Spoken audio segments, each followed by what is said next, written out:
Outside, the world had become a formless, swirling mist with no shapes or shadows behind it, while the house itself seemed to have twisted and stretched. It appeared to Coraline that it was crouching and staring down at her, as if not really a house, but only the idea of a house. And the person who had the idea, she was certain, was not a good person. There was a sticky web stuff clinging to her arm, and she wiped it off as best she could. The grey windows of her house slanted at strange angles. The other mother was waiting for her, standing on the grass with her arms folded. Her black button eyes were expressionless, and her lips were pressed tightly together in a cold fury. When she saw Coraline, she reached out one long white hand, and she crooked a finger. Coraline walked towards her. The other mother said nothing. "I've found two," said Coraline. "One soul still to go." The expression on the other mother's face did not change. She might not have heard what Coraline said. "Well, I just thought you'd want to know," said Coraline. "Thank you, Coraline," said the other mother coldly, and her voice did not come from her mouth. It came from the mist and the fog and the house and the sky. She said, "You know that I love you." And despite herself, Caroline nodded. It was true. The other mother loved her. But she still loved Coraline as a miser loves money, or a dragon loves its gold. In the other mother's button eyes, Coraline knew that she was a possession, nothing more, a tolerated pet whose behaviour was no longer amusing. "I don't want your love," said Coraline. "I don't want anything from you." "Not even a helping hand?" asked the other mother. "You've been doing so well after all. I thought you might want a little hint to help you with the rest of your treasure hunt." "I'm doing fine on my own," said Coraline. "Yes," said the other mother, "but if you wanted to get into the flat around the front, the empty one, to look around, you would find the door locked. And then, where would you be?" "Oh," Coraline pondered this for a moment, then said, "Is there a key?" The other mother stood there in the paper-grey fog of a flattening world. Her black hair drifted about her head as if it had a mind and purpose all of its own. She coughed suddenly in the back of her throat, and then she opened her mouth. The other mother reached up her hand and removed a small brass front door key from her tongue. "Here," she said, "you'll need this to get in." She tossed the key casually towards Coraline, who caught it one-handed before she could think about whether she wanted it or not. The key was still slightly damp. A chill wind blew about them, and Coraline shivered and looked away. When she looked back, she was alone. Uncertainly, she walked around to the front of the house and stood in the front door of an empty flat. Like all the doors, it was painted bright green. "She does not mean you well," whispered a ghost voice in her ear.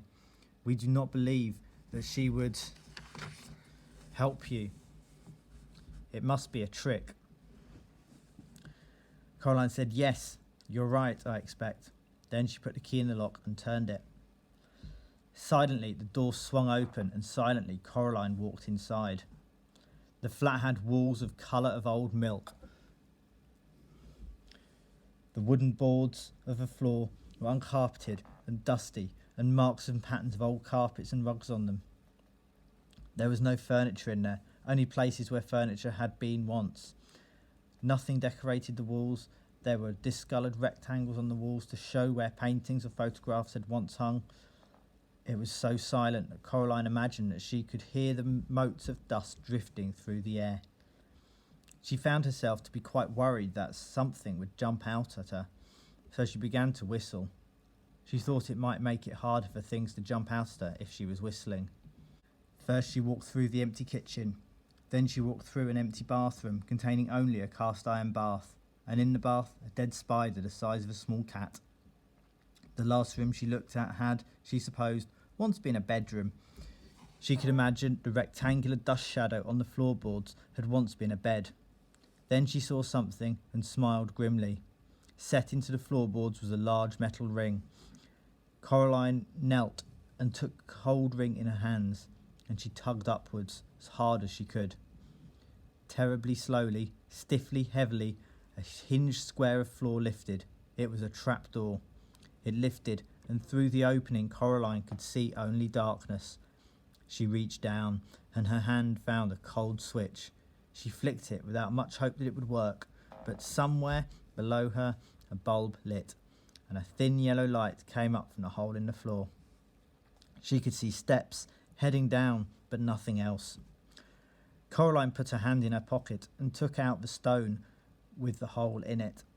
She looked through it at the cellar, but saw nothing. She put the stone back into her pocket. Up through the hole in the floor came the smell of damp clay and something else, an acrid tang like sour vinegar. Coraline let herself down into the hole, looking nervously at the trapdoor. It was so heavy that it felt she was sure that she would be trapped down in the darkness forever. She put up her hand and touched it, but it stayed in position. And then she turned into the darkness below, and she walked down the steps. Set into the wall at the bottom of the steps was another light switch, metal and rusting.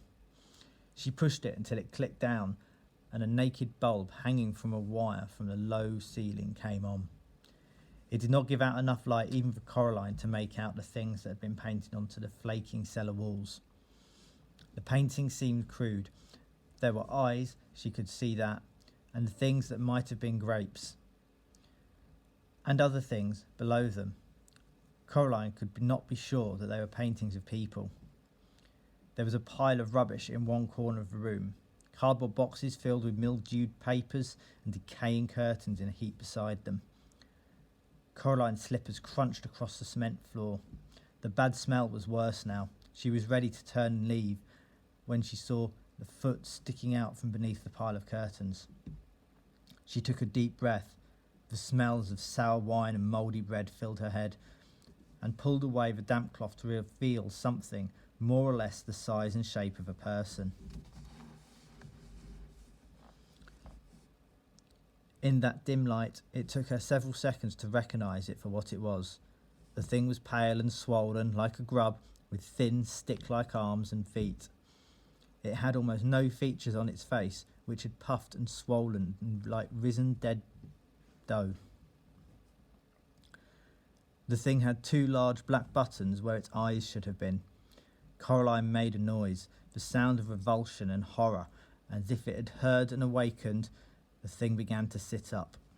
Coraline stood there, frozen. The thing turned its head until both its black button eyes were pointed straight at her. The mouth opened in a mouthless face, strands of pale stuff sticking to the lips, and a voice that no longer faintly resembled her father's whispered, "Coraline." "Well," said Coraline to the thing that had once been her other father, "at least you didn't jump out at me."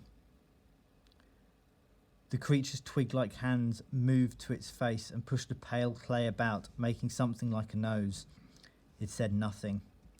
"I'm looking for my parents," said Coraline, "or a stolen soul from one of the other children. Are they down here?"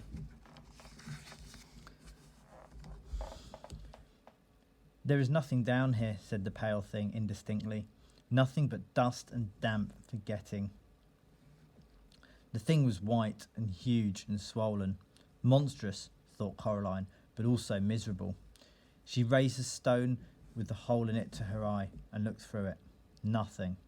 The pale thing was telling her the truth. "Poor thing," she said. "I bet she made you come out down here as punishment for telling me too much." The thing hesitated. Then it nodded. Coraline wondered how she could ever have imagined that this grub-like thing resembled her father. "I'm so sorry," she said. "She's not best pleased," said the thing that was at once her father. "Not best pleased at all. You've put her quite out of sorts, and when she gets out of sorts, she takes it out on everybody else. It's her way." Coraline patted his hairless head. Its skin was tacky like warm bread dough. "Poor thing," she said. "You're just the thing she made and then threw away." The thing nodded vigorously. As it nodded, the left button eye fell off and clattered onto the concrete floor. The thing looked around vacantly with its one eye, as if it had lost her. Finally, it saw her, and if making a great effort, opened its mouth once more and said in a wet, urgent voice, "Run, child. Leave this place. She wants me to hurt you, to keep you here forever, so that you can never finish the game, and she will win. She is pushing so hard to hurt you, I will not fight her." "You can," said Coraline. "Be brave." She looked around. The thing had once been the other father, was between her and the steps up out of the cellar. She started edging along the wall, heading towards the steps. The thing twisted bonelessly until its one eye was again facing her. It seemed to be getting bigger now and more awake. "Alas," it said, "I cannot." And it lunged across the cellar towards her, and then its toothless mouth opened wide. Coraline had a single heartbeat in which to react. She could only think of two things to do.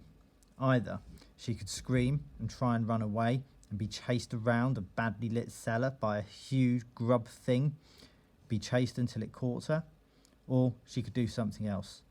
So she did something else. As the thing reached her, Coraline put out her hand and closed it around the thing's remaining button eye, and she tugged as hard as she knew how. For a moment, nothing happened. Then the button came away and flew from her hand, clicking against the brickwork before it fell to the cellar floor. The thing froze in place. It threw its pale head back blindly and opened its mouth horribly wide and roared its anger and frustration.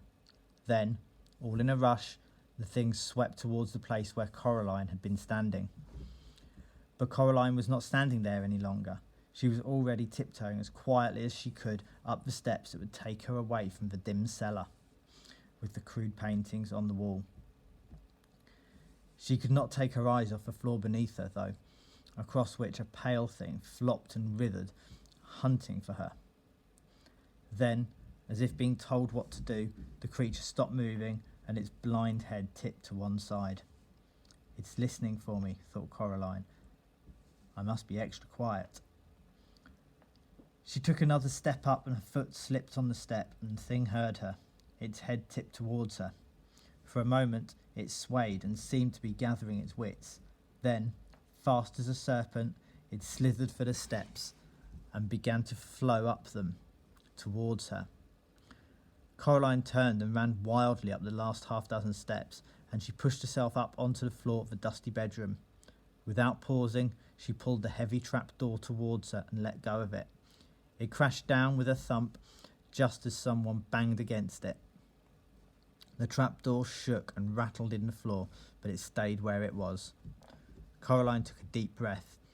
If there had been any furniture in the flat, even a chair, she would have pulled it onto the trapdoor, but there was nothing. She walked out of the flat as fast as she could without actually ever running, and she locked the front door behind her. She left the door key under the mat. Then she walked down onto the drive. Coraline had half expected that the other mother would be standing waiting for her to come out, but the world was silent and empty. Coraline wanted to go home. She hugged herself and told herself that she was brave, and she almost believed herself. And then she walked around to the side of the house in the grey mist that wasn't a mist, and she made for the stairs to go up.